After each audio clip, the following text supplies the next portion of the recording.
Hello friends, movies all অ্যাবাউটে আপনাদের স্বাগত। Panchayat season 4 তো চলেই এসেছে অ্যামাজনে, আজ অনেক দিন হলো। এই সিরিজটা কিন্তু সত্যি বলতে কি আমার দারুণ লাগে। এতে সেভাবে কোনো ফল্ট আমি অন্তত আজ অবধি খুঁজে পাইনি। গ্রামের মানুষের সরলতা দারুণভাবে ক্যাপচার করা হয় এখানে। কিন্তু অন্যান্য সিজনে যে অনাবিল আনন্দটা পাওয়া গেছিল, সেই আনন্দটা, সেই মজাটা এই সিজনে কোথাও যেন একটু মিসিং। কিছু কিছু সিন দেখে মনে হলো যেন জোর করে হাসানোর জন্য বা জোর করে ইমোশনাল করার জন্যই সিনটা রাখা। যেমন প্রথমে যে সিনটা, যেখানে সচিবজি ড্রিঙ্ক করে নিজের ফ্রাস্ট্রেশন উগড়ে দিচ্ছেন, বা রিঙ্কির দাদুকে সচিবজি বাড়ি অবধি পৌঁছে দিচ্ছেন, এই সিনগুলো দেখে কিন্তু খুব একটা হাসি কিছু পাচ্ছে না, অথচ এই সিনগুলো যেন রাখাই হয়েছে দর্শককে জোর করে হাসানোর জন্য। ভোটের প্রচারে বেরিয়ে বনরাক্ষসের ওয়াইফ যেভাবে প্রতিপক্ষকে অপমান করছে, সেটাও যেন ঠিক ইমোশনকে ধাক্কা দিতে পারল না।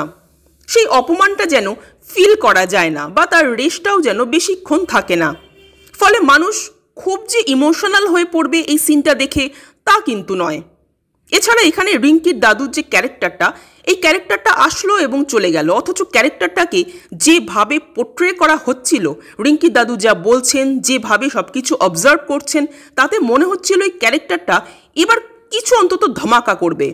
এই ভদ্রলোকের এন্ট্রি বোধহয় খেলা ঘুরিয়ে দেবে, কিন্তু শেষ পর্যন্ত সেরকম কিছুই হয় না। অথচ এই ক্যারেক্টারটা কিন্তু একটা স্ট্রং, মোড় ঘোরানো ক্যারেক্টার হিসেবে উঠে আসতে পারত। এবার দেখা যাক নেক্সট সিজনে এই ক্যারেক্টারটাকে আদৌ মেকাররা স্পেস দেয় কিনা।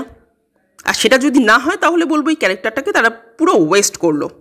কিন্তু এই টুকটাক জিনিসগুলোর পরও আমি বলবো এই সিরিজটা বেশ ভালো একটা সিরিজ। ভোটের প্রচার ও ভোটের আবহে যে যে জিনিসগুলো ঘটে থাকে, সেগুলোকেই দারুণভাবে কমেডির মোড়কে মুড়িয়ে দেখানো হয়েছে। সেখানে টয়লেটের প্রয়োজনীয়তা, পরিবেশ পরিচ্ছন্ন রাখার প্রয়োজনীয়তা সবই উঠে এসেছে। রিঙ্কি ও সচিবজির প্রেম পর্ব আরও এক ধাপ এগিয়েছে, এবং সর্বোপরি সকলের অভিনয়, প্রত্যেকে এখানে দারুণ পারফর্ম করেছেন।